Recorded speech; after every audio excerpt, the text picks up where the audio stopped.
right. Well, hello and welcome everyone to another week of the Reaper Soldiers. We are back with the same crew we had last week, which is super exciting. So we're going to go ahead and pretty much dive right into it. So in order to start off today, I want to actually do something that we don't do often, and that is have a personal kind of character intro to get an idea of how they think the case is going. So I'm going to go ahead and pick on Calvin. You're kind of the newer person here. Imagine that this is you. The credits have just started rolling. You had the intro sequence, and we're zooming back in. To begin with, are we coming right back into that moment where your eyes have just reawakened and you just saw all that? Or has a little bit of time passed and we're to the next day? Where are we as far as timeline, do you guys think? We probably would have wanted to rest after the craziness, I'm assuming, that happened Okay. just recently. Perfect. However everyone else feels. I agree. Okay. I think trying to jump right in there is kind of silly. That sounds good. So would this be the next day, a few days later? What would the conversation have been before you dispersed on Sunday? Well, I mean, that's up to you guys. Calvin's the type of guy that he doesn't really care, and he'd drag his feet as much as possible. So. Well, Timothy, on the other hand, he would kind of be the kind of guy who's like, this is dangerous. We need to get to it. So he would be trying to get us back together the next day. Okay. So then we fade in on a Monday morning. We have Calvin in his suite. It's still a bit too early to be heading out. And we focus in on kind of his inner monologue. Go ahead and give us an idea of what Calvin is thinking of today, the previous ongoings, and where he currently stands. Well, it seems I'm still stuck in this situation. I don't want to be here in the first place, although I guess for once it's kind of nice to do good things just because, if anything, maybe it'll make people take notice of it. It's getting a little dangerous, though, and I'm getting a little hesitant. I'm not sure how I feel about continuing on, but I don't really have a choice, so I guess I gotta go with it, and I can't drag it on forever. The boy's dead, or assuming he isn't already. Guess gotta continue on with life.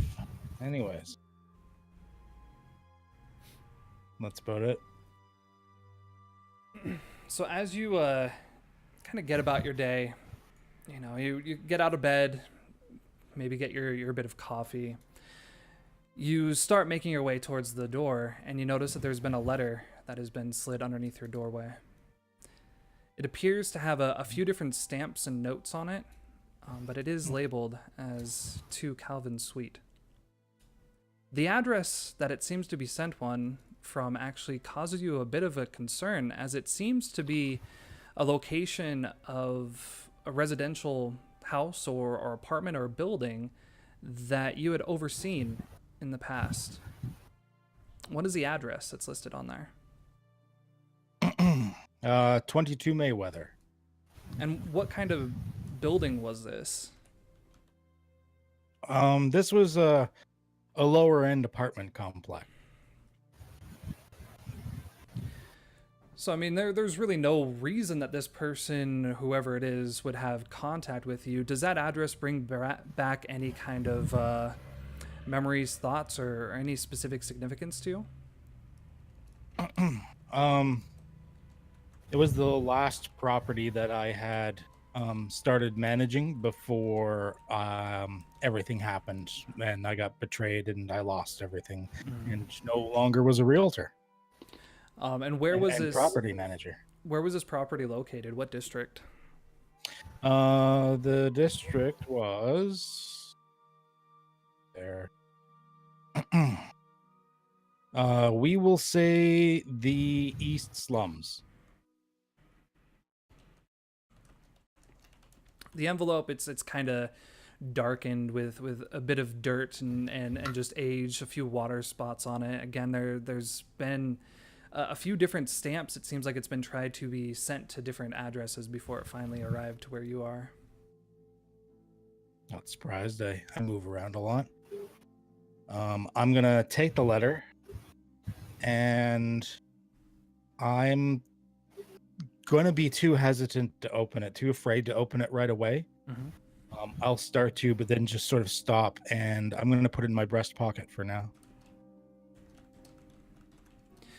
So as the morning begins to rise, it's about 6 o'clock, or probably closer to 7. You can look outside and kind of see the city. The sun is beginning to rise. The clouds look a little gloomy, but there's no rain or anything like that coming down quite yet. But the city down below is beginning to stir with life. You're in downtown, so you see the businessmen trying to get to the banks, get to their law offices, get there early.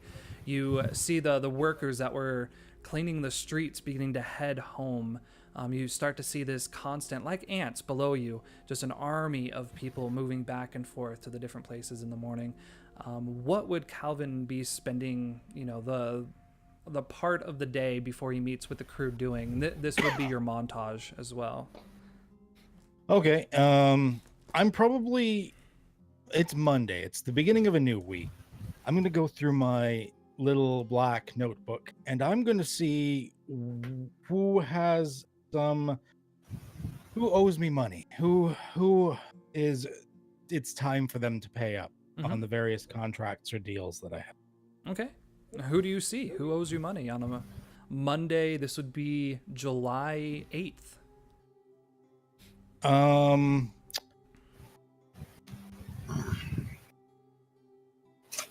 His name is Ben Tram. He is a local florist, and he needed money for a new delivery carriage, which I had happily assisted him with, but he's a little late on his payments, and it's something that I might have to take care of. All right. Where is he located? Is he in downtown as well? Yes, he's downtown as well, though he delivers various places. Okay. So yeah, you head over. Do you go to his shop? You go to his house? It's, you know what, he's probably shop prepping for deliveries by this point. He would leave early, so I'm gonna assume I'm gonna go to a shop. Okay.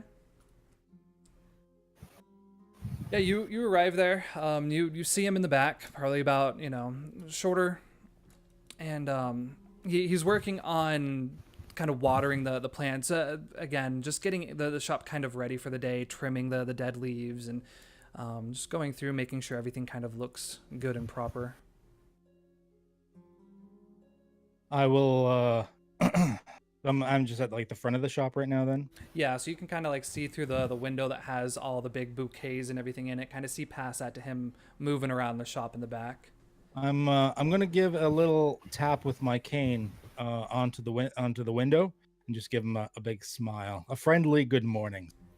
He kind of looks through and gives you a nod and makes his way to the front door. He brings out a little handkerchief from his apron, wipes his hand off a little bit, kind of already darkened with a bit of dirt, puts that back into the pocket, and comes to the front door, unlocks it, kind of looks outside, nods, flips the sign open. Maybe he'll just open a few minutes early, doesn't matter, and opens the door. Good morning. What would he know you as? Who would he know you as? He would actually, because it was just like a more legit above the table deal, he'd actually probably know me as Calvin. Okay. Good morning, Calvin. What can I do for you?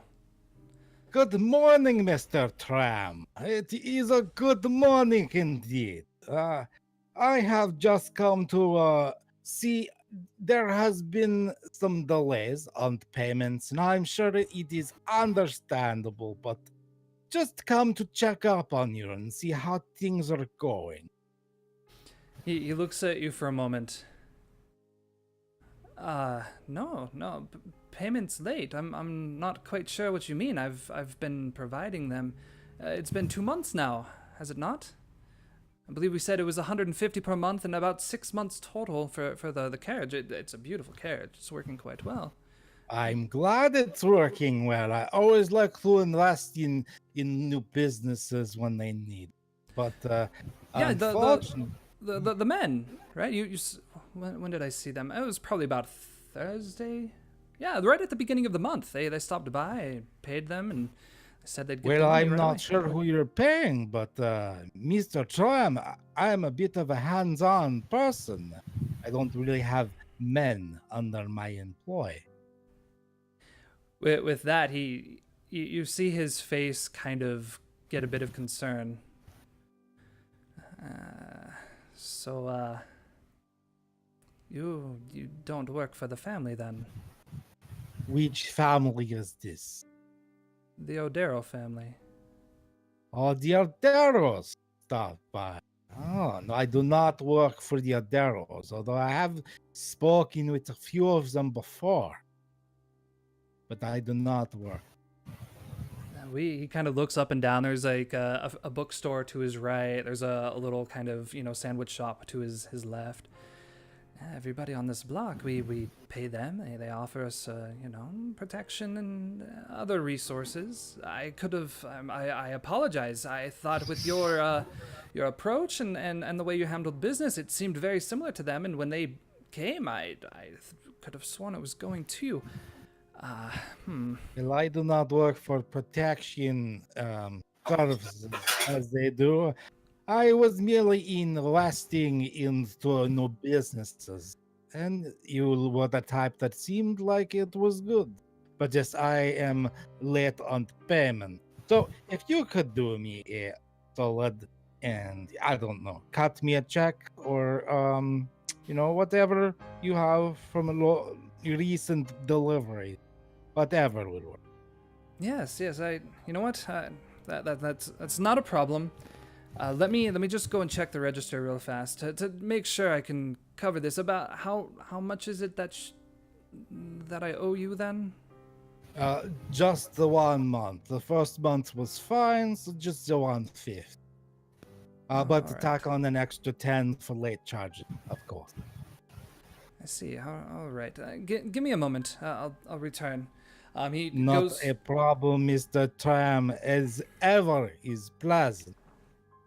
He kind of holds the door open to allow you inside. The bouquet of smells kind of arrives, swirling around you. It's a very lovely smelling store. He has a few skylights that are kind of angled, allowing a bit more light to enter.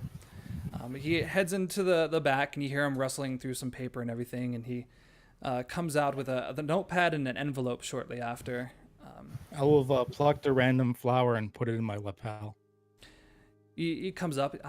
Yes, that's a beautiful, again, flower name. I'm not a florist myself. Sure, carnation. He hands you. All right, so 160. Do you mind just maybe signing off a receipt for me just to confirm this transaction, just for my bookkeeping? Is fine. I am always fine for signing contracts as such. Perhaps it would be more beneficial in the future, huh? And do you mind maybe writing your address down just so I know where I could send payment for the next few months? Tell you what, since I am the type that moves from place to place as I conduct business, why don't we for now? I do frequent the Darkened Stone quite. Just send it there. I go there for coffee every morning. Okay. Yeah, that should be okay. It's only a few blocks away. I guess I could go with a coffee every once in a while. Yeah, if you could just sign this off, and hopefully that clears up any concerns. Again, I apologize, just a bit of confusion here, I guess. I'll make sure to sort it out with them when they stop by for the next deal. Not a problem, Mr. Tramp. You have paid, so there's no issues. Everything's going smoothly. I do hope that you will talk with your Darrow family and make sure that they know that they owe you for quite a bit of protection. Yeah? He kind of gives you a bit of, yeah, I'll do that. As you kind of approach, you see a younger family starting to come up. probably a 30-year-old woman, you know, mid 30s man, and they start talking about the flowers. You kind of sees them, potential customers. If there's anything else, Calvin, I think I might have my first customers of the day. I guess I'll see you in about a month's time. The more you make, the more I make. Of course. And, yeah, if everything seems in order, I'll give it a once over, as I seem to be good at such written things.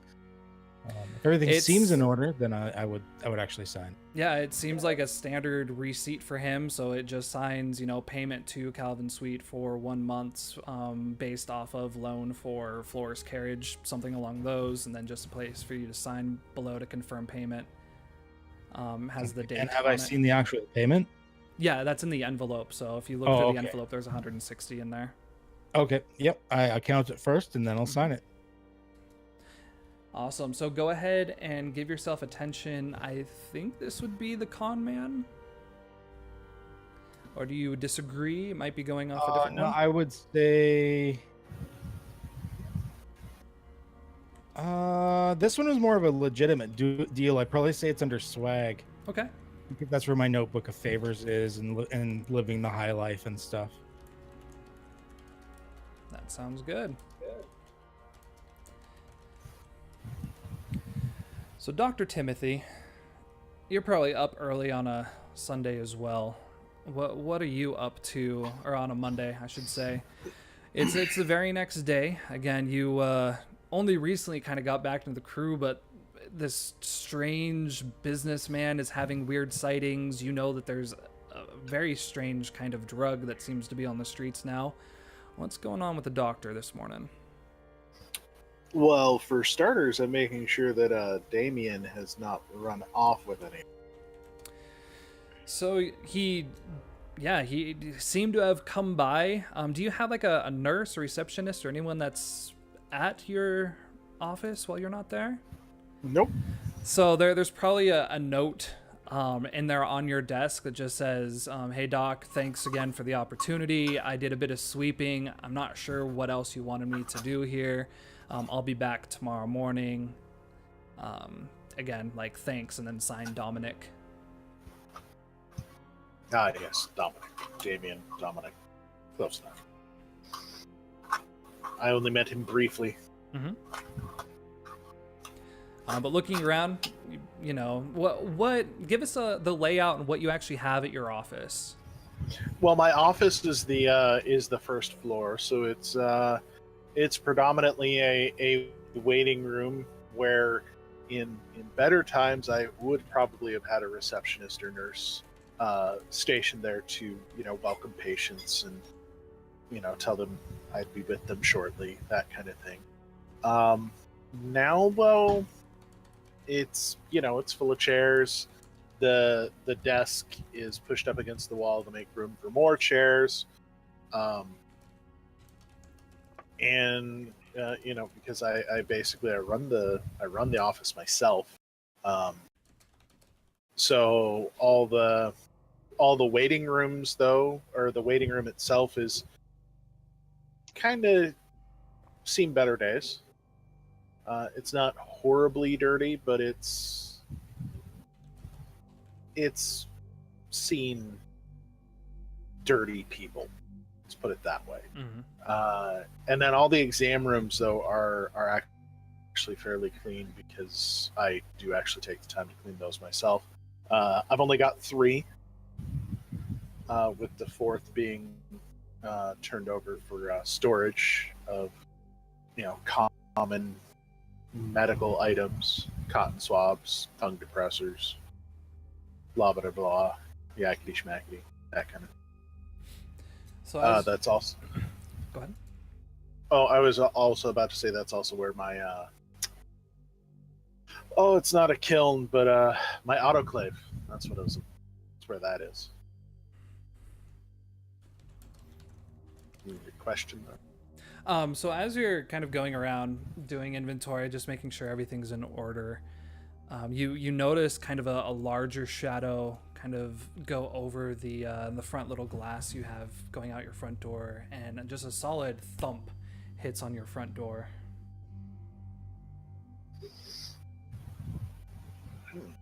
Well, I'm not supposed to be open on Monday, but, well, there's only one of me. So, I'm gonna walk over to the door and, As you open, a figure kind of stumbles in. For a moment, it takes you a while, but you recognize the large belly, the thick, dark mustache. This is Inspector Hal Cross of the Old Burrows. yes. He makes his way in and like has to grab a chair. His skin is flushed, and he's like holding his arm over his mouth. Doc, have you been to the slums? I just came from there. Oh, like it looks like he's about to throw, but he kind of holds it in. I need something. I have to go back. It's getting worse. By the moment, we have to get the people out of there. Oh, all right. Well, what do you need? Something for the nausea or something for the smell? I can't keep anything down right now. I can already feel myself getting a bit lightheaded. All right. Well, let's see if we can't do something about that. I mean, I'm just gonna give him some, basically some, for lack of a better term, some baking soda mixed with some other minor ingredients, and it kind of basically picture like broken up Alka-Seltzer. That's kind of how it works. Mm-hmm. So stir some of this into water and drink it down. 2 teaspoons. He does. To a glass. It takes him a moment. It seems like his throat's pretty raw. There's kind of a distinct smell coming off of him as well, that he may have partially evacuated his bowels on the way here. He just kind of smells rough, but he sits there for a moment and drinks it in, kind of catches his breath.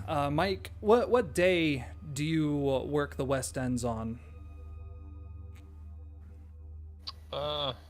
Typically, yeah, Monday. So you, remembering the note, you head into the West Ends after not working it for, it's only been a day. But as you get close to the city, or to that district, there's a sense of just darkness around it. You get a bit closer and you start to hear the sounds of coughing, crying, yelling.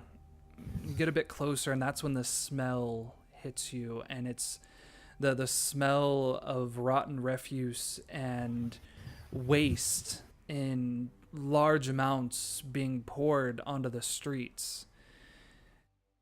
You begin to go around trying your best to clean up the garbage, and just noticing that even after only a single day of no picking up, it has already begun to back up, and there's a sickness here. You see people leaning on their doorsteps, pale as bed sheets, trying every once in a while to drink a bit of water from a tin cup they have nearby, only to spit it out a moment later. You don't see as many kids running around, and you also don't see as many of the normal thugs and gang members that you tend to. The streets are almost eerily empty, but the garbage and the waste seems plentiful.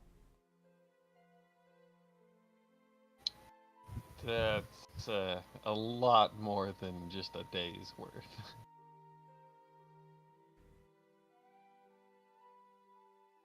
Mm-hmm. As you kind of see the dirt, just the pure uncleanliness of this district, what goes through your mind as to your boss saying you're only to do this area once a week? Well,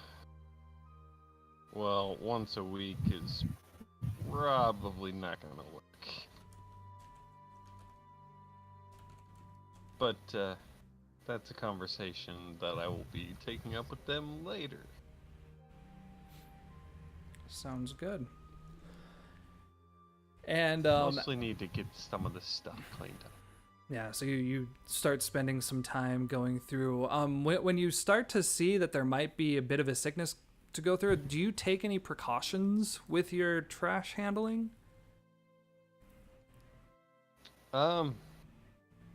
I would really only be picking up the stuff that is properly bagged. Anything that's already like split open and not properly bagged is just gonna get left behind for now. Mm-hmm. And then once I have all the bagged stuff out and I'm headed back on my first trip, I'll be talking with the boss. So before you actually leave, you get towards kind of the far western side of the slums, where the slums used to lead to Cross End, now leading to Emerald Lake, and something definitely stands out to you. The wastewater from the slums has begun to make its way very slowly, maybe only a few puddles here and there, but it's beginning to make its way towards the greenery that now is the Emerald Lake. And the grass that's kind of on the edge of these roads is starting to turn this murky, dark, kind of brown, wet, marshy kind of look to it.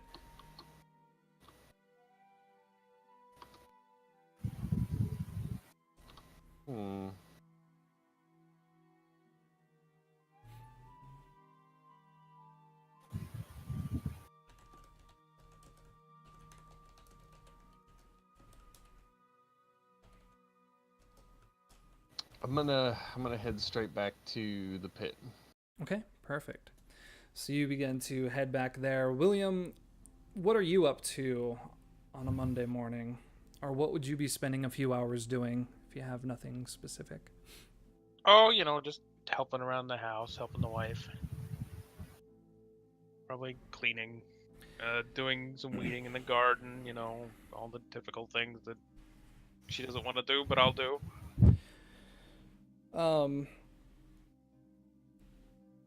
So last night you had a dream. You got home. It was still, early enough that you had dinner with the wife. You stayed up, maybe read some books together, did whatever you normally do. You went to bed at a fairly decent time. But right about the time you would normally wake up to, make your bouts around the city, you found yourself in a very strange dream. You were walking down the halls of the school. They were all kind of dark. It seemed to be fairly late at night. And down where your history room is, you could see a bit of, it looks like candle light or flickering light coming from the window. The shadows on the wall, because it's that glazed kind of glass, it kind of looked like water reflecting on the side of the wall. You would pass room by room by room and look over and just see a room full of empty desks kind of sitting in darkness with a bit of moonlight coming in from the side windows. When you reach your classroom, you start to hear a chanting coming from inside the room. Did you continue? Yeah, I'll probably investigate. It seems kind of awkward to somebody being in the room this late at night. So as you begin to open the door, the voices become a bit more clear. They sound young. They sound very monotone. They're talking in a language you don't seem to understand. All of the desks have been pushed to the side, kind of in a box square. The back of the room is cast in dark, dark shadow, and you can see probably about 6 small figures, again, cast in shadow, standing in the middle of this room. Every once in a while, one will bend down, seem to kneel, and then arise, and another will bend down, seem to kneel, and begin to rise. They're all talking in this strange kind of language, and off where your desk sits at the front, there's a small, dark red candle that burns with a single light. I'm not going to have none of that nonsense. I'm going to go in and put out the candle and tell them to get out. Too late for kids to be at school. Go home, go to bed. As you begin to walk towards your desk, you hear a soft kind of squish beneath your foot. Oh no, the rats are back. You look down and you see that your foot has just stepped into a pool of blood. Oh. Oh boy. Where, whose blood? You look up to follow where this trail of blood goes, and it leads towards the center of the 6 figures standing around in a circle. Well, I guess I have to investigate the blood. So as you begin to approach, you start to recognize a few of these figures on the far side. The moonlight begins to cast across their faces, and these are the figures of children from your class. You get a bit closer, and you see they don't seem to notice you at all. They will bend down, and one of your students, who's your top student in your class? What's her name? Oh, little Emily? No? Ow. Yeah, Emily. She's wearing her typical school uniform, dark blue vest, dark blue skirt, and the white shirt underneath. She bends down for a moment, and when she arises, her mouth and her shirt are now crimson. And the person to her left kneels down, does the same, continues to go around the circle. Well, you can't have that. I'm gonna, push my way in and figure out what's going on here. As you separate the 2 children and you look down, you see the body of your wife laying there. Oh no. Her stomach has been kind of torn open, and you see what appears to be a small infant within her womb.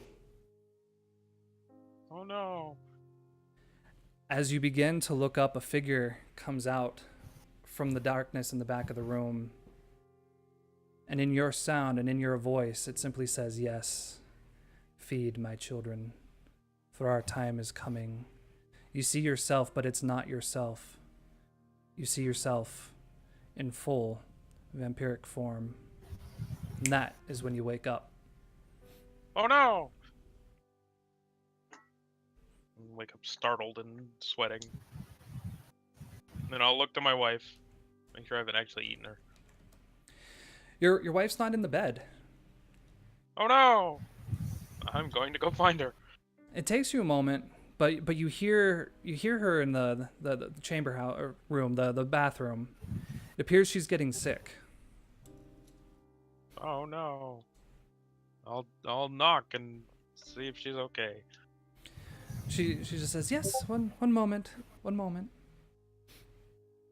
She comes to the door, she's kind of wiping her mouth, and she looks at you and she just gives you this big smile.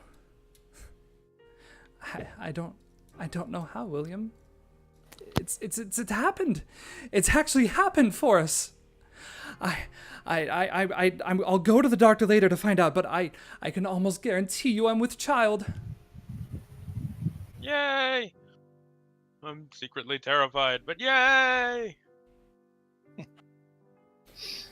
So The with hugs and the kisses and the like. Yay!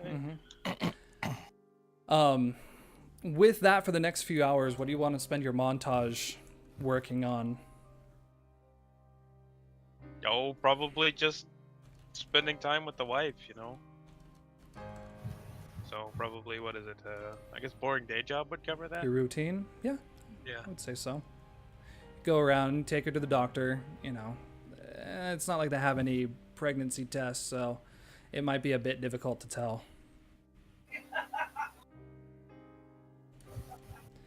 Yeah. We'll find out. Timothy, it seems the inspector is in better health. The color has returned to his face a bit.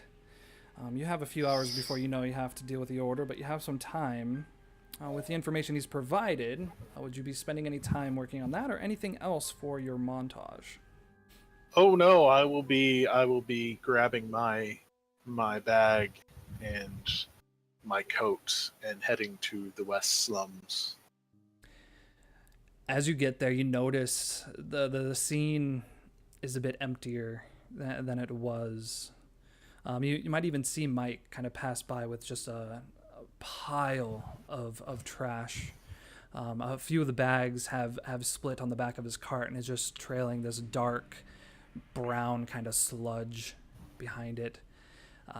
You definitely notice that there is a immense amount of waste in the streets. It's just flooding down the streets. And the few people you see, they all seem to be, again, very pale, very sickened.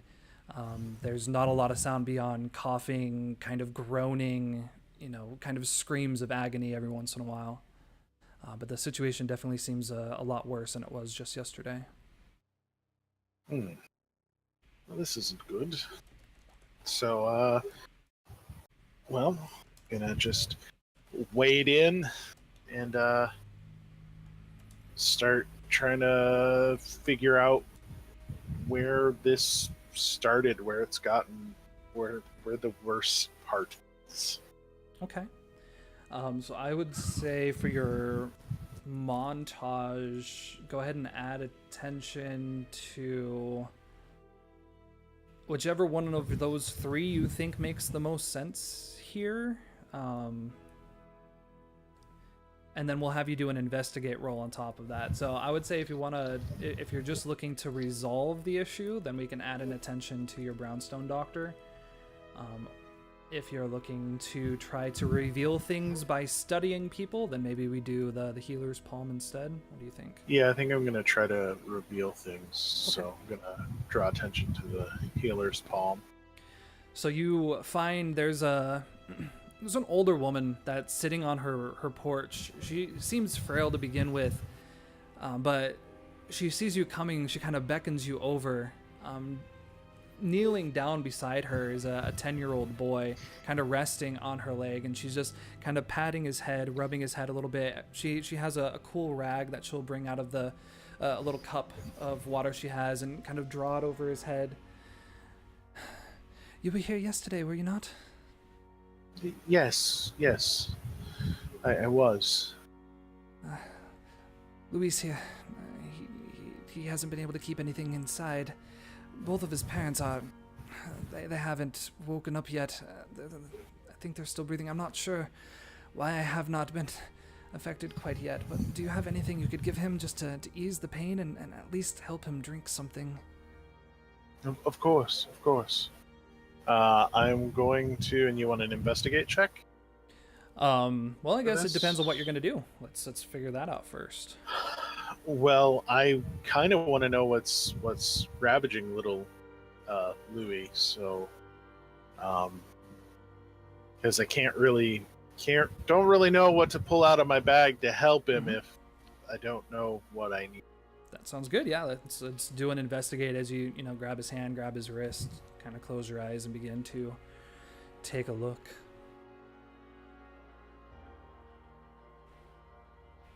Go with that one. What moves are you using? Metaphysical scan, injury, disease, hurts, and physician. Okay.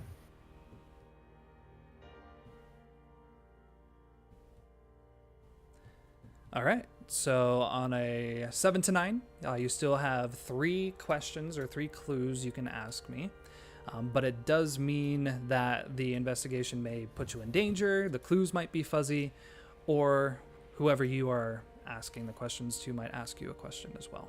So, all right. What questions would you like to ask? When did this start?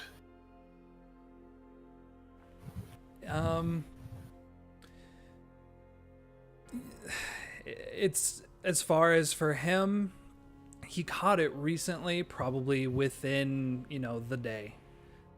But it does seem to be quickly acting.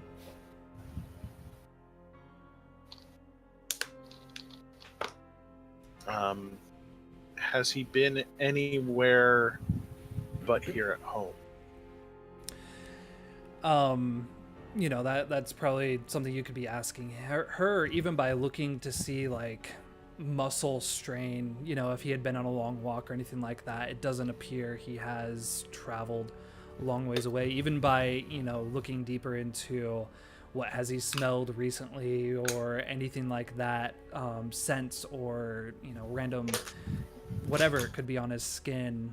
it does seem he's primarily just been in this area.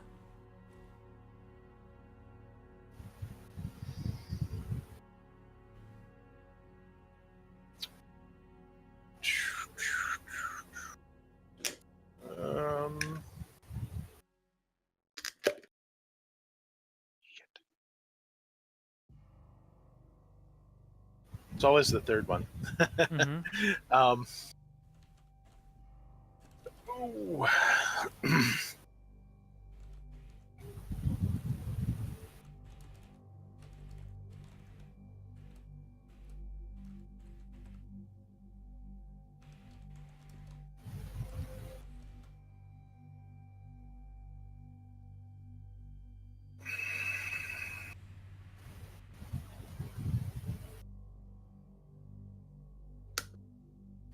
If he can't keep anything down, where's the last, I don't know, pile of vomit, bucket of vomit, whatever? So kind of down in the grass area, kind of right off the edge of the porch, you can see a puddle where it seems somebody may have pulled themselves over to the edge to... Yeah. Okay. Just like that. Sounds about right. That's how I always sound when I vomit. Right. Just like that. Marbles hitting a bucket. Yes. Or tape being unrolled off a spool. I don't know. I can't say anything. So. I can't either. It's just Ked being loud. Doesn't matter. Okay. Well, I'm gonna try the same. I'll try the same mixture that I gave the inspector to see if that helps. Yeah, I mean, you give him a bit of water. You see him kind of start to choke up a bit. Eventually, he's able to drink it down. You can tell it helps a little bit, but it doesn't seem like it would have long-term effects. When you were last out here, you were able to identify what the disease was. I'm not sure if you recall it, though. It's cholera. Yeah. Yeah. Which, of course, all kinds of bad things. Basically, the best thing I can suggest is that that we get him moved, maybe up to my office, so that he's away from this, and I've got to try to figure out where I'm assuming it's part of the problem is coming from the Emerald Lake, and it's causing things in the west slums to back up, which of course is making it wonderful choleric breeding grounds. So As you begin kind of assessing the situation, you look to the left, another kind of stone brick building, and you see the face of a child kind of pressed up against the window again, a bit more active, but still that drained look. And you look behind you and you see another woman kind of sitting on her front lawn, trying to hold herself up as her husband's kind of laid draped across you. And you start to see this sight that it is not just this one house, this one family. There are hundreds, if not more, that seem to be affected. yeah, yay, epidemics. And that's when you notice that kind of off down the way, you see a man. He's trying to walk a little bit, got a little bit of a limp. He goes and he leans over something with a bucket, attaches a rope, lowers it down, brings it back up, grabs a bucket obviously full of water from this well that's off to the side of the road, and begins kind of walking back to his house. Okay, well, I'm gonna go stop him. Kind of looks, Yes. Um, What is it? is there no other water source in this area? Cistern's all we got. Interesting. Well, well, I would suggest boiling that water before you use it. Kind of looks at you for a moment. You got any matches?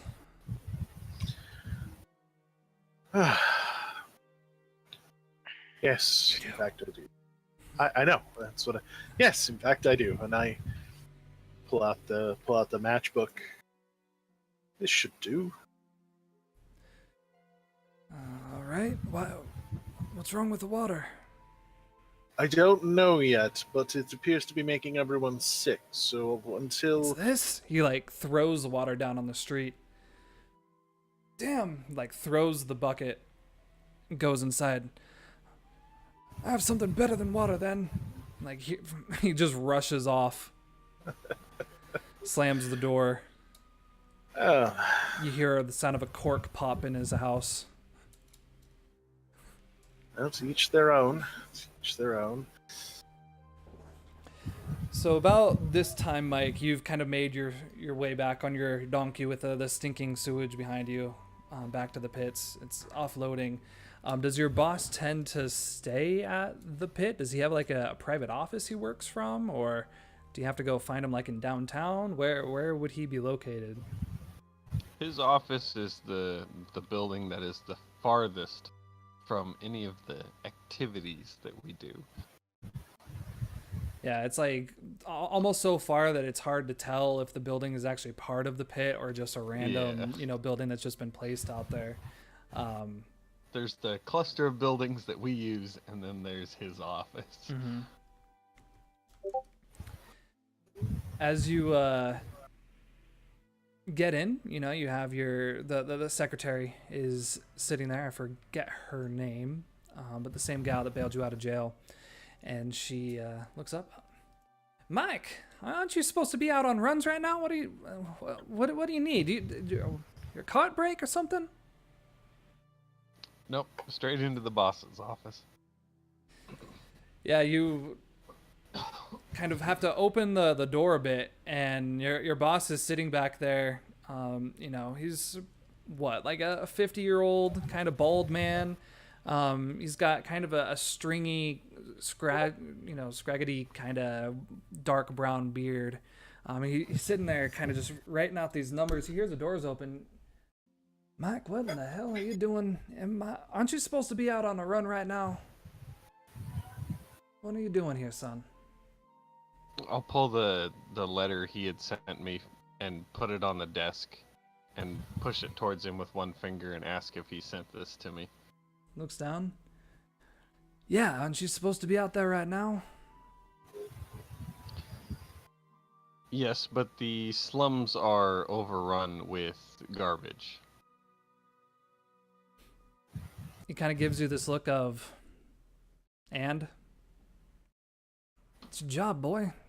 I recommend you get out there and do it. Everybody is sick. Once a week will not do.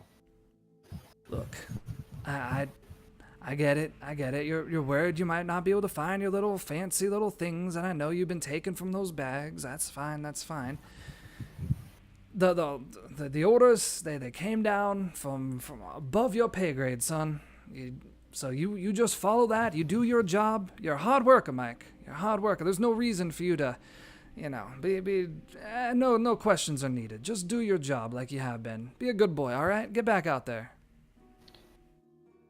When I come in with the next load, have someone, I'm assuming you'll send her, pointing towards the door. Look at the garbage when I bring it in. This is not normal. He sets the pencil down, kind of takes his glasses off, stands up. Look, kind of pulls you close. I don't know what the hell is going on that side of the city. It is above your pay grade. It is above my pay grade. All I know is that they will not pay me to pay you if you go and do your job more than 1 day a week in that district. So you want to go over there and you want to clean trash for free? You know what? Fine. I will donate the donkey and the cart. You can go do that. Knock yourself out. But I cannot pay you for more than 1 day a week for that district.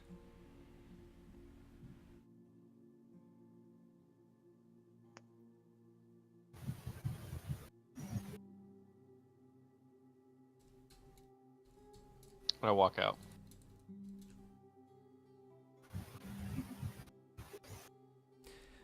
Do you feel like you're having to make a hard choice? No, not really. Okay. It's just a pay cut. Okay. So you head back out. What else are you wanting to do with your montage?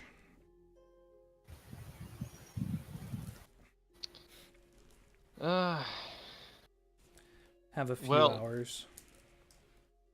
Definitely gonna need to start planting some stuff while I'm out there picking stuff up. Okay. So yeah, we'll say you spend a couple hours kind of doing what you can, and you go by. Like, what specifically are you trying to plant? Is it, a particular seed of a certain kind of flower, bush? You bring in a few bulbs of like small trees on the back of your cart? No, not trees.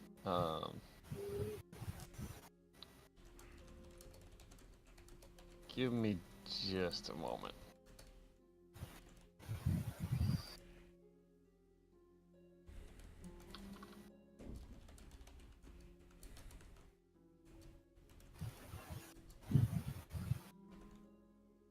He has no idea. Well, I want to actually have like a particular plant in mind.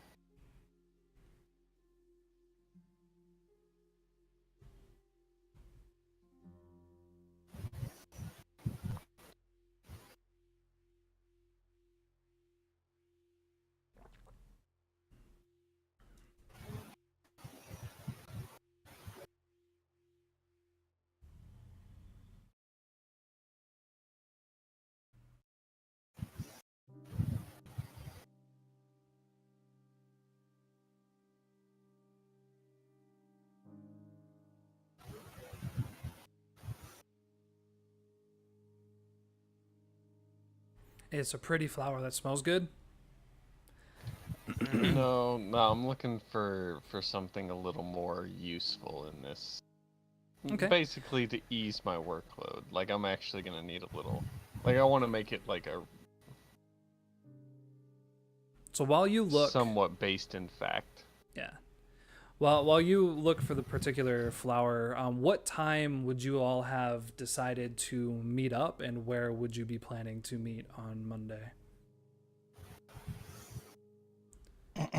Well, since some people actually have to do normal day jobs, I'm assuming it wouldn't be till the afternoon. Okay.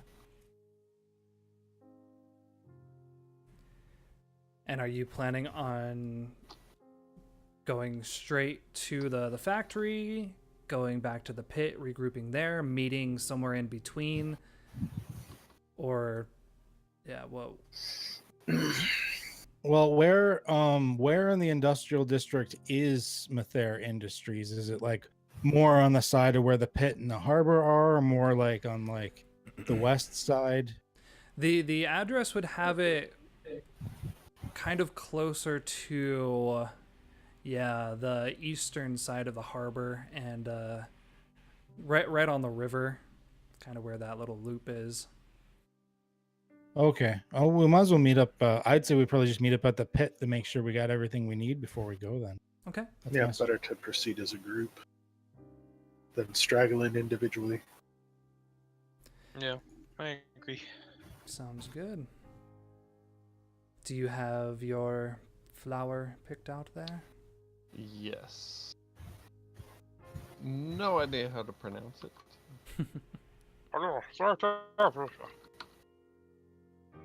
Basically, it's a pitcher plant. So it would be basically to help bulky flies and stuff that will be quite quickly coming to the area. Okay. Already probably quite heavy.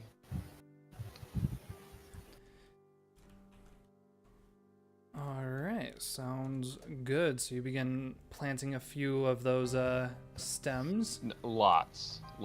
as many as you can. Yeah, you just kind of Everywhere the I point go, that every maybe house gets at least 3.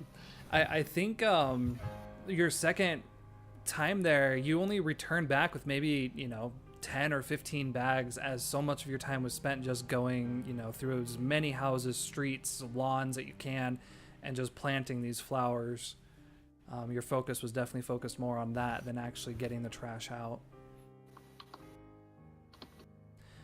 So with that, Timothy, you might see Mike throughout the day. Do you do anything else in the district before you head off to the pit? Well, I'm gonna look and see where this see if I can get an idea of which direction the lead for this cistern comes from. Okay. Do you just head over to it and like try to look down, or are you trying to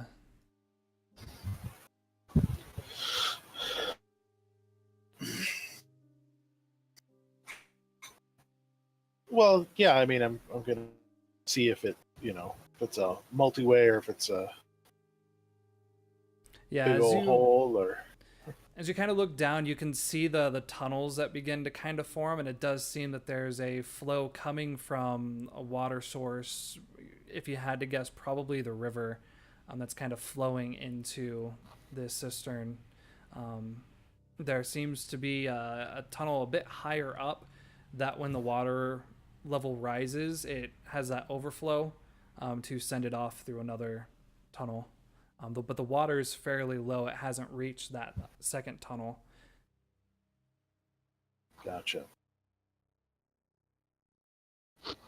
Interesting. We'll have to look into that more, but there are other dangers afoot right now. I'll just basically I'll warn everybody that I meet to not drink the water unless they boil it first. Okay. Because that's about all I can do right now. All right. So we're gonna fast forward a few hours. We get to, it's probably about 4 o'clock in the afternoon. Who's arrived? Who hasn't arrived?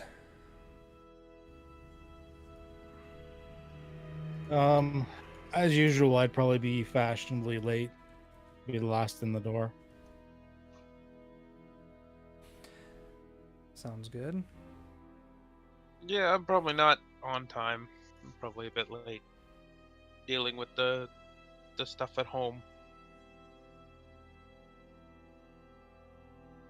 So over time, you all get there. First who arrives, notice Frederic is in there trying to scuff out the brass knuckle marks on the table, trying to sand it down a bit, clean it up as much as he can. You enter, he sees you, and sorry. Gets your drinks all settled. Yeah. What do you guys discuss? What's your plan of action?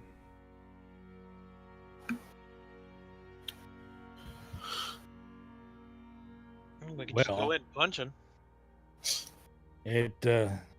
Boys, it seems like this is going to be a bit of a dangerous situation. What do you all think?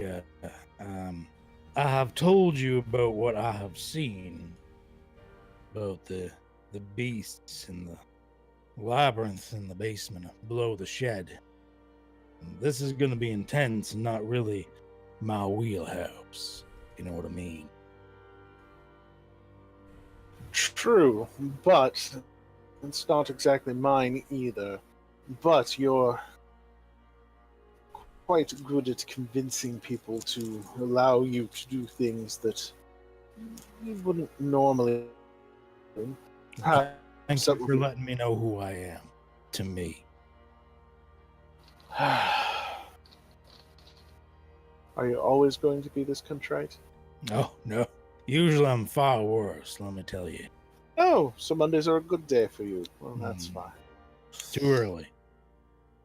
See, because currently we have a cholera outbreak in the west slums, and I'm getting ready to go into the bowels of some unknown place to deal with a giant monster with a bull head to stop opium flowers from growing out of corpses. So, yes. Specifically their eyes. Yes, which is far, far creepier than I care to admit. Well, thing with a bullhead, at least it's something we can see. Unlike, the little diseases that people have to deal with. Remind me never to go back to the slums. Yes. Well, unfortunately, some people have no choice. But that's neither here nor there. We are here to defend the city from monsters, not from, as you so eloquently put it, itty-bitty diseases. Yeah. Well, as I was saying, this isn't really my wheelhouse, so why don't we hand this over to the individuals who do seem to have capabilities, like the two here.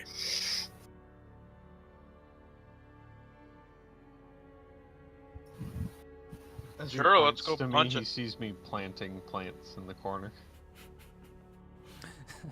Mike's just hunched over, playing in the dirt. I'm just off in my own little world. Well, they're a lot of help, aren't they? Yes, that's why generally we have to go along, because they're like well-trained, well, not well-trained. They're close to dogs, I guess. You can point them in the correct direction and they'll take care of things. Dogs it is. Needs a good master. I understand. All right. Well, what do you think we should do?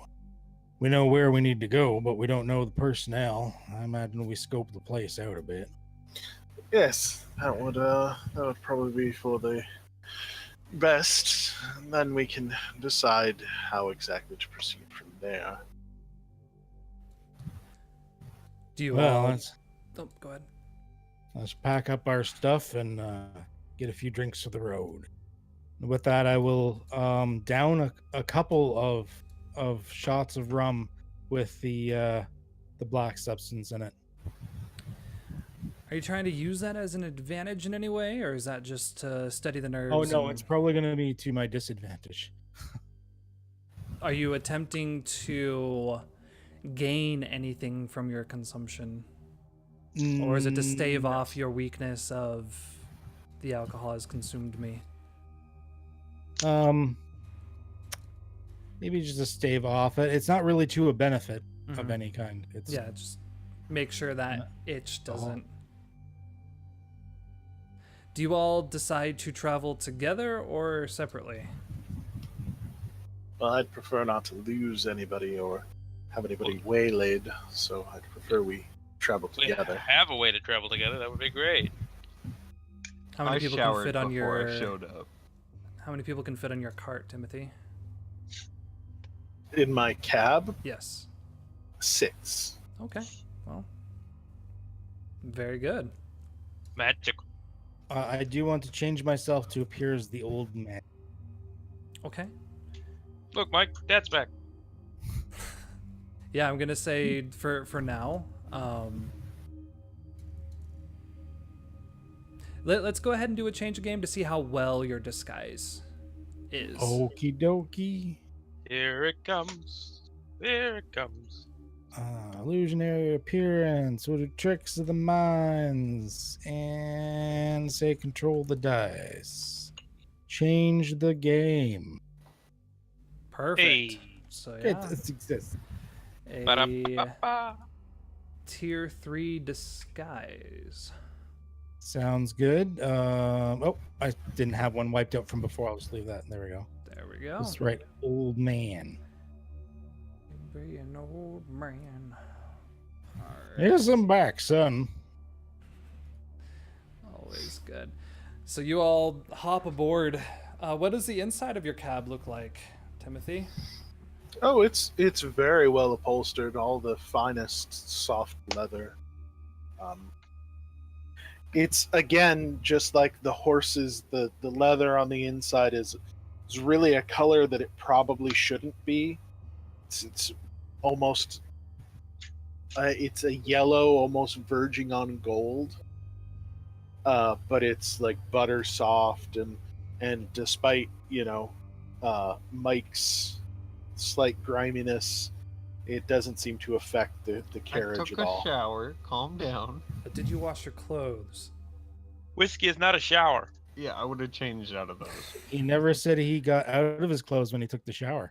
True. This is also true. Then again, did the doctor change? So you all I'm not begin- even. I'm just in like a t-shirt and what a slight Slacks. button up and some jeans. Oh yeah. yes, Your not day even- was I- nothing I- compared to ours. I changed on my way back from the slums. I'm ready for a fight. My sleeves are rolled up and everything. I'm ready to go. So you all hop on board the cab and begin to move. Anyone looking out the windows will definitely notice that the cart appears to just skip. You'll be going past the house, and then like that, the house is about a block behind you. You kind of come towards the bridge that kind of leads into where the blue collar district kind of splits one way and the industrial district splits the other. You kind of come up and over the bridge, and Calvin, you happen to look over and see that your friend is just now beginning to stand up off the bench and begin to make his way somewhere. He kind of has to back away out of the cart, but does appear that he stayed there for the full 24 hours as your agreement required. Your cart heads off to the left and begins making its way down the industrial area. As you enter, there's just this sense of weight in the area. It feels darker. The hairs on the back of your neck begin to stand up a little bit. There's noise, there's smog, there's dirt. There's a lot of people around, but there's just the ever prying sense that there is something evil watching you. Just there's a big bad out there watching everything that's happening. You do feel like the mist in this area is almost ignoring it, like it's kind of turned its back away a little bit, leaving it a bit unprotected. But you begin making your way down this avenue, going past factory by factory, metal and brick buildings standing so tall, smokestacks spewing black smoke into the air, coating the entire kind of area again in this weird gray light. But you kind of come to the edge of the block where you can see 3 factories. Probably one of them's a warehouse, 2 other factories that are up against the river. And on the front of the one in the middle, you see in white, it looks like kind of whitened cobblestone, Mather Industries across the front. There's 3 tall black smokestacks coming out of the front, and it's a mixture of brick and metal building. All of the windows that kind of ring the top layer of it are just blackened with soot.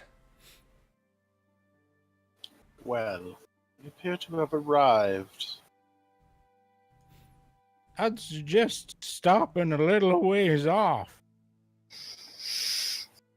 Well, you heard him.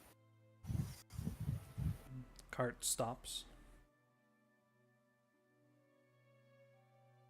Well, I guess we'll walk from here. That'd be best. Do you think Grandpa can make it? I got my cane. I don't think Grandpa could make it 5 feet. You better carry him, Mike. I'm sure he'll be fine. You remember I'm not really an old man, right? That's what they all say, Grandpa. It's okay. That's when you all kind of hear the sound of a loud whistle go off, and you begin to see the doors of a few of these factories begin to open. A few of the workers begin walking out, some heading in your direction, some going down the way. But within probably 2 or 3 minutes, the street's kind of full of just moving bodies heading off from work.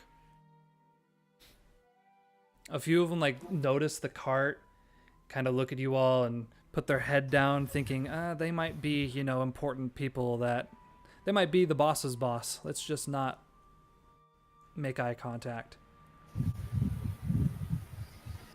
And I would Maybe like we- to add the story tag to the scene. Busy street, lots of eyes. Oh boy. Typing away. Story tag. There we go. We look like awfully refined gentlemen in this area. Maybe we should dirty ourselves up a bit. Yes, well, how about we move closer before we do that, because these gentlemen all appear to be mostly ignoring us currently. All right. So you all begin making your way down the block. How far are you trying to go? You have, like I said, about a block between you and then where these three larger buildings seem to be at an angle as the street curves around. You have one that looks to be a warehouse, Mathera Industries, and a second factory off to its side. And there are a few workers coming from that other factory. There doesn't appear to be anyone coming out of Mathera Industries. Okay. So do we see the little shed? You don't see anything. You don't see the side of the building yet. You just kind of see the front. You can see that there's a large kind of bay door that's sitting at the front of it, and there's a smaller, looks like, employee entrance, smaller door in the front of the building itself. But you can't quite see down the little alleyway that goes between the warehouse and the side of the building.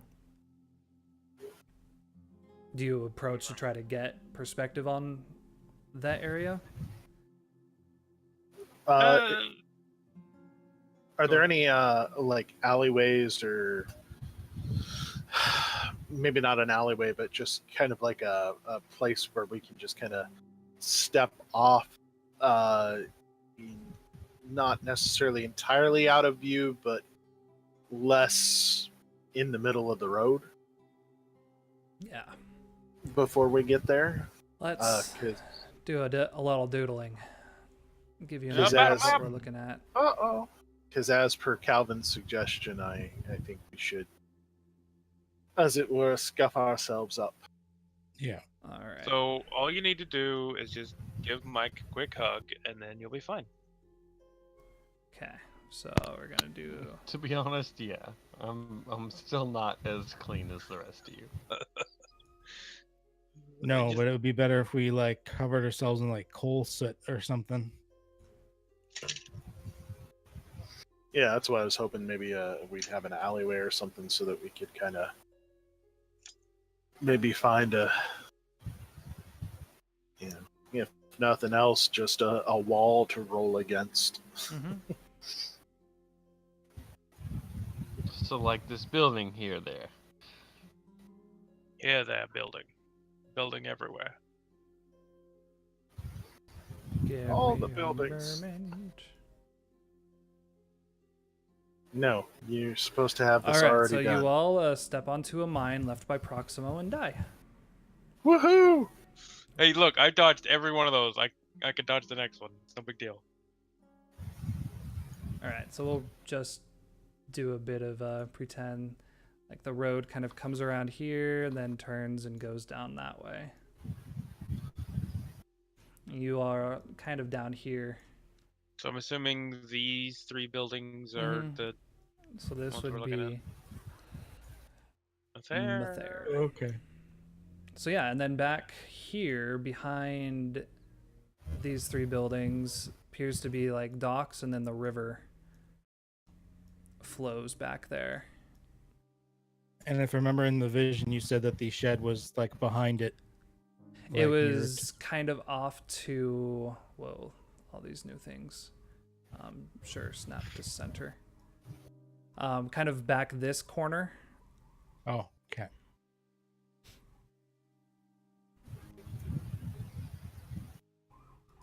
Okay, there's a lot of sirens going by my house right now. It's fun. It's okay. We don't have a roll for that. It's true. Don't jinx it. Do not mention it. So yeah, you can see the building itself. There's definitely alleys. You could try to get out and behind the buildings. You can go across the street, but there's, you know, quite a few side entrances within the industrial area. It does seem to have a bit of structure. Like, it's not as much of a chaos like the blue collar district where it's a maze. It's more, you know, cookie cutter, big building by big building, you know, all spread out through this massive landscape. Yeah, if we just duck to a side there or something and just whatever. Yeah, I was thinking duck down this alleyway, roll against the walls, Yeah. Yeah. Whichever one. and then we can either like try to come out the back here or come back out onto the road here, being dirty. Okay. See, So you- meander. Yeah, you all begin kind of making your way down the alleys. You get to kind of the edge of one when a door swings open, like 2 or 3, again, men covered in dark soot, kind of bump into you, look again, sorry, sir, and make their way back to the alley. You get to the back of these buildings, and it's just, you know, there's not a lot back here. There's old lumber and a couple, you know, old barrels and spare parts, but for the most part, there doesn't seem to be anyone back here. Inside, like, you can feel heat kind of radiating from the building. It seems like you might be up against a wall that maybe there's a big furnace or something that's on the other side of it, because there's just kind of a lot of heat coming from it.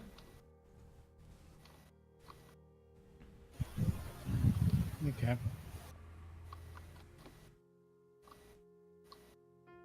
Well, if there's a big furnace nearby, there's probably some leftover charcoal soot or something Oh, that yeah. we would spread over ourselves. And once we are prettied up, our makeshift blackface, so to speak, then we will. I mean, not like complete coverage, but just enough to make us look like dirty after a hard day. Mm-hmm. Then I guess we'll start heading towards the building itself. Maybe just hang around, pretend talking for a bit while we just see if anyone comes in or out, maybe? Okay. I'm going to say for the rest of you, we can actually give all 4 of you a story tag of like a local. Story tag. So as you kind of make your way towards the end, you notice that the flow of people begins to putter out a little bit. You can tell, like, these were the ones that were looking at the clock, ready to rush out. Now there's the more dedicated worker, or maybe the higher ups that had to stay and kind of finish that last project, that are beginning to move their way out. You do notice there's 3 or 4 men that actually leave Mather Industries and start making their way down the street. They, again, like everybody else, are wearing, you know, dark overalls. There's, you know, an Asian man, probably someone of Eastern European descent, you know, a variety of ages, heights, weights. But yeah, they all come out, they're kind of talking to each other. Yeah, good day. It was pretty busy. What do you get? About 4 or 5 rails done? That's pretty strong. Did you hear about Johnny, though? Yeah, man, it sucks. Yeah, that... His boys are going to have a rough one of it, I tell you what. Hey, you want to go to the bar? In general kind of conversation as they're heading down the street. Cool. Okay, so they're wearing the generic jumpsuits. Are there any... It's not the type of place where they'd be wearing any sort of identification badges or anything, right? Like, that's just No. general jumpsuits. You'd put them in a crowd and couldn't tell which factory they were going to. Very good.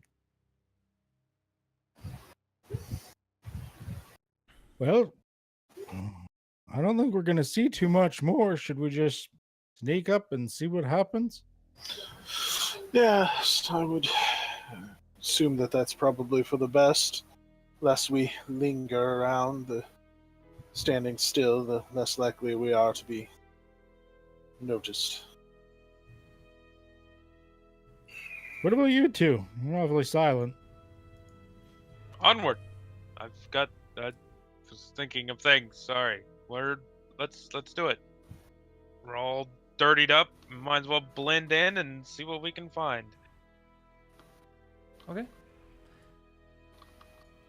Point that to case, be where yeah, you're going. We're going to start moving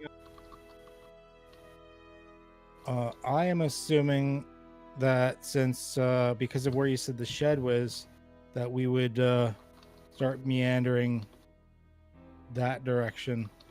Okay. I As agree with you kind of get towards the edge of these buildings, you do notice that there's a bit of light kind of flickering down the way, and you might be hearing a few voices talking down that alley.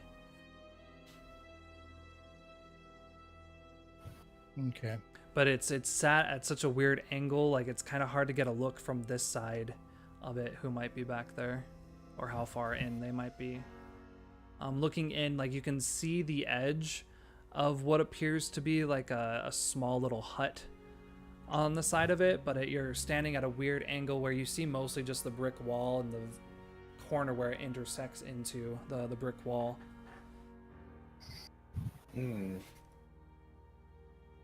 Well, should we do this cautious like, or we should just go on in?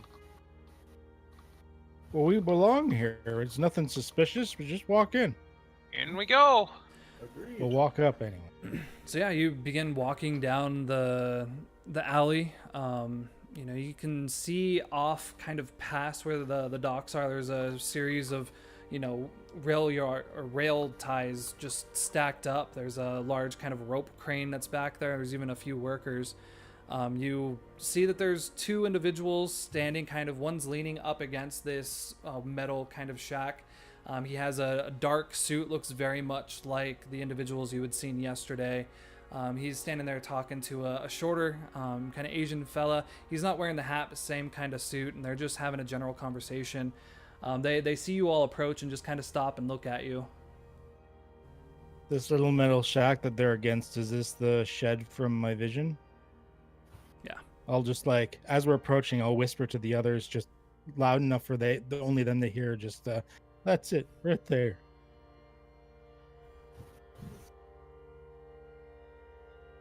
Oh, all right. Well, let's. They have no reason to stop us. Oh, maybe from that shack they might. What do we know? Yeah, we just walk in. And if not, they'll tell us to piss off, and then we find another way. Okay. The direct approach always works. Except for when it doesn't, but we'll deal. Well, then we can get violent. So what are you doing? I'm just gonna walk up and be like, "Hey, can I get some tools out of there?" The bigger one gives you this look. You're in the wrong place. There's no tools in there. If you're looking for the shack, it's around back. There's probably tools back there. No, see, the foreman said to come in here and get the tools. Nah, He said the big guy would be standing here. He'd be waiting for me to check me in so I could go in and get the tools. I need the hammers and... Oh, excuse me. I need a couple sledgehammers and I need some ties. He said I'd come here and talk to you. He crosses his arm, kind of leans back. Buddy, I don't know where you're coming from. If you need tools, they're in the back. Look, I'm already late to work, okay? I need this. I got a kid coming. I gotta earn my money. I can't be late. It's not my problem. Look, this is where I need to go. No. You gotta let Go me back, in. talk to whoever who sent you this way. They will tell you, head in the back, get the tools. It's not that hard.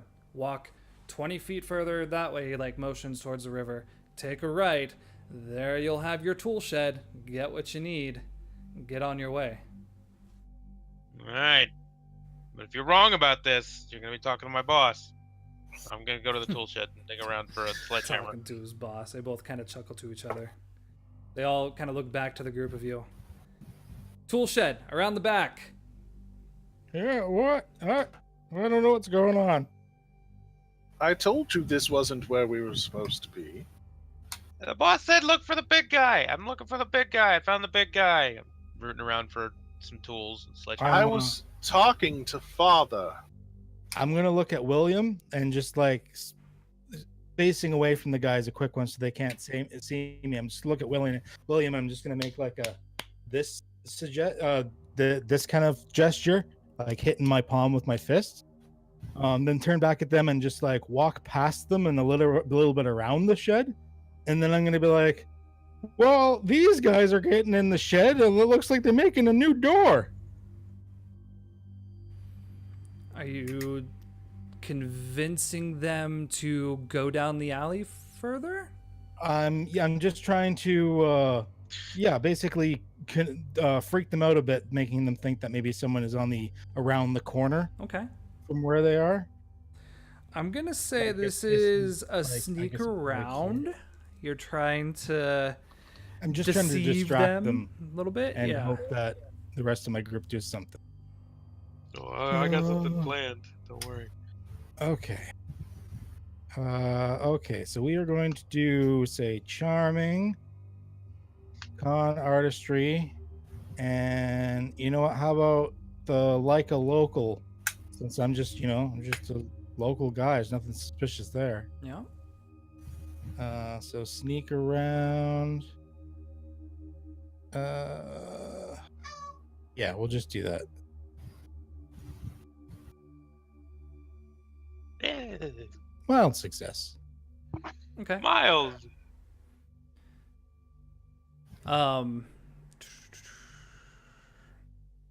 Okay. They both begin to like around where? Kind of follow your pointing to head down towards the edge of the shack, kind of towards the edge of the corner. Okay.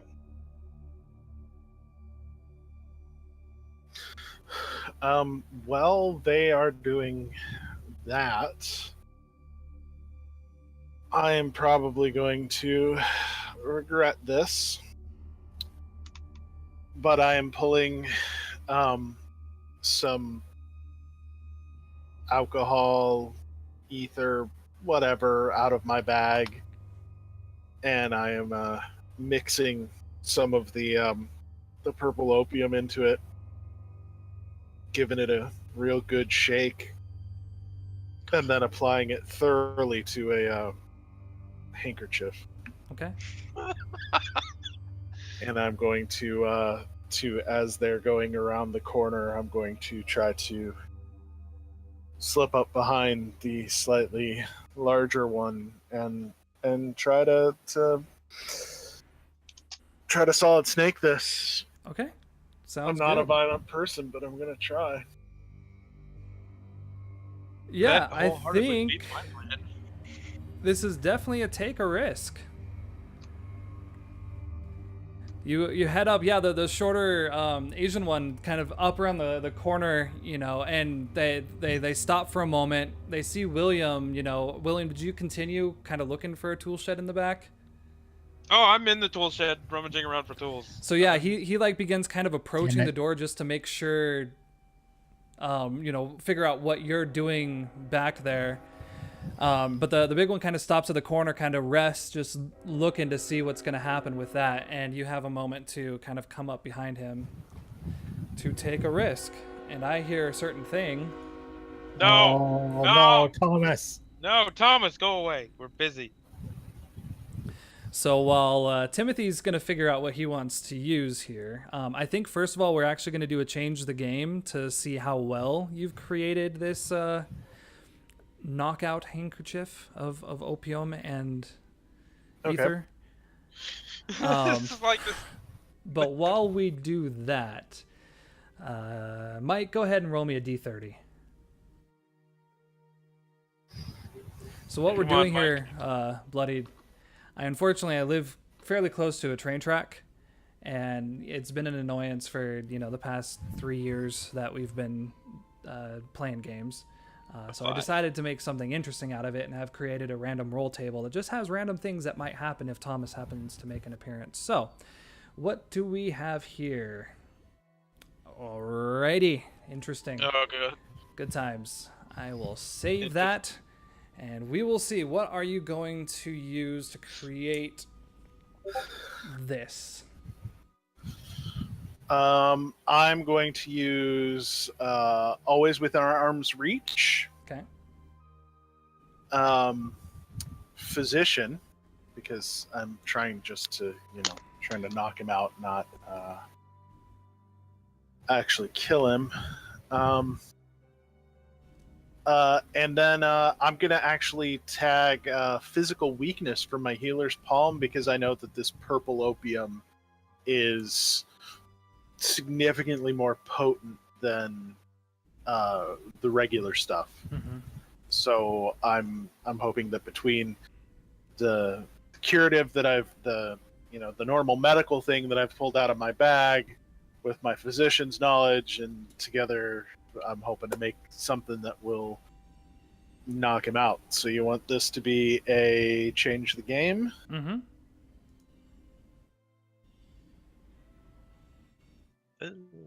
All right. So on an 8, you still get 3 juice. So what you could use this for is create the story tag itself, so the handkerchief, and then you could then have a tier 2 status that you could apply using that handkerchief if you'd want. So you don't have to use all your juice right away. So that's kind of one way you could actually break it down. Or you could save it all if you wanted to and apply it as you see fit throughout this scene. So basically, this is you knowing that you have the resources to create this item. What you then do with that item is determined by you. It sounds like you're trying to put it over his mouth, in which case I would say that's a take a risk roll. Yep. Mm-hmm. The risk here is obviously him sensing this. Don't worry, boys. I have plans too. They probably won't work out. Like I how I guess- motioned to William and Mike, I'm like, all right, punching motions, and then the doctor comes up. Mm-hmm. It's like, well, that might work better. Yeah, well, it's too late. You've already set things in Well, motion. William's in front of us. Mike's was back with us. Yeah, well, that's You why I was don't wa- motioning you at don't William. want to know what I'm gonna Do it. Yeah, Okay. you're gonna decapitate someone again. No, Mike's just I gonna plan it. created. I created a motherfucking lake last time I did something. Okay. Yeah, I'm actually gonna create I'm gonna use 1 juice to create the story tag. Mm-hmm. So it gets 1 point, right? That's correct. So story tags are always either a plus or minus 1. Yeah. So which? Well, this would give him a status. So first you're taking the risk to see if you're going to be able to actually get this thing over his mouth. Mm-hmm. And then if you succeed with that, then yeah, you can apply a status with your remaining juice. If you don't, then he might knock the item from your hand, turn the item against you. You sure motion against you. Okay. So I'm doing a Whatever's going to help you get up behind him and put this over his mouth. yeah. Potion seller, I need your most powerful potion.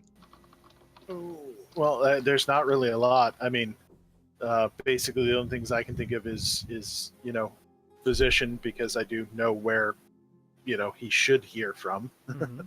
So I know the places to try to be a little less, like, more between his shoulder blades. Okay. And that's really it. That's all. Okay. That's all I've got. I'm not. This is so out of my aspect. So this is a face danger, This is a take the risk.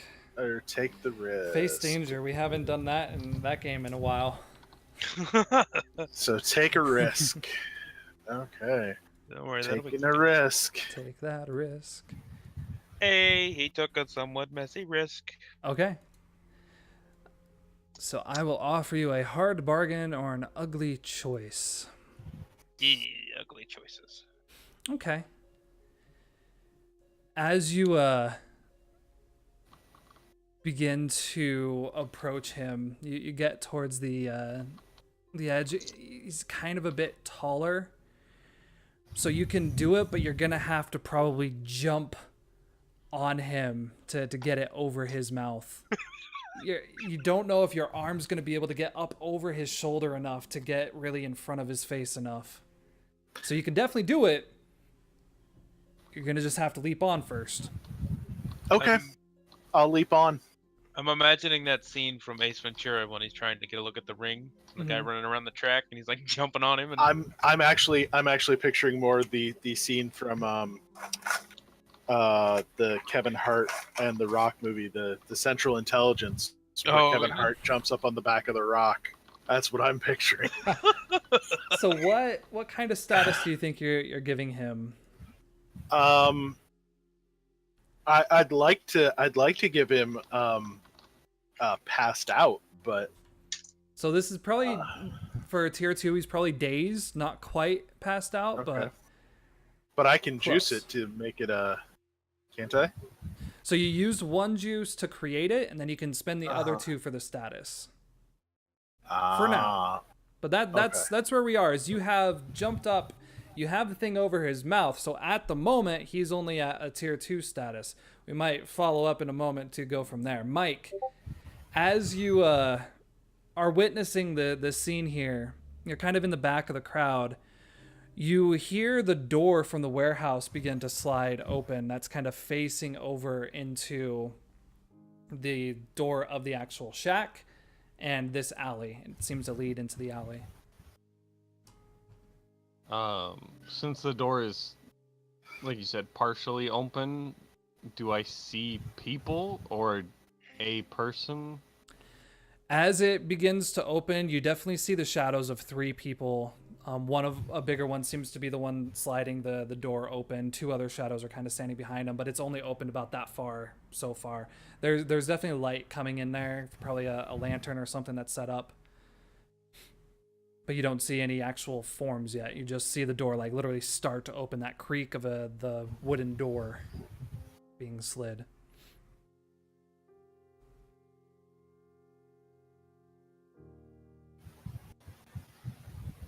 Okay. Basically, as the door's opening, they just kind of see me scratching my head, looking at them. Okay. just standing at the door looking at people Trying coming to out. be as big and imposing as you can. Yeah, no. It's just So- playing the Big big dude. dumb idiot. Just standing The there, camera like, goes "What's going on, from- guys?" It It's a literally hard goes day's work. from focusing on Timothy. He leaps onto this big guy. The guy turns, the camera kind of follows his figure, but ends up kind of going through him and coming out to see Mike kind of pulling back as this door begins to open. And as it pulls further, it pulls past these 3 individuals. And Mike, you stand there and you see a shorter Asian man with very long white hair wearing a felt purple overcoat and a very tall top hat. To his sides are 2 other individuals that look very similar to the other 2. He looks at you, kind of looks behind you, smiles, and that's when we're going to take a quick break.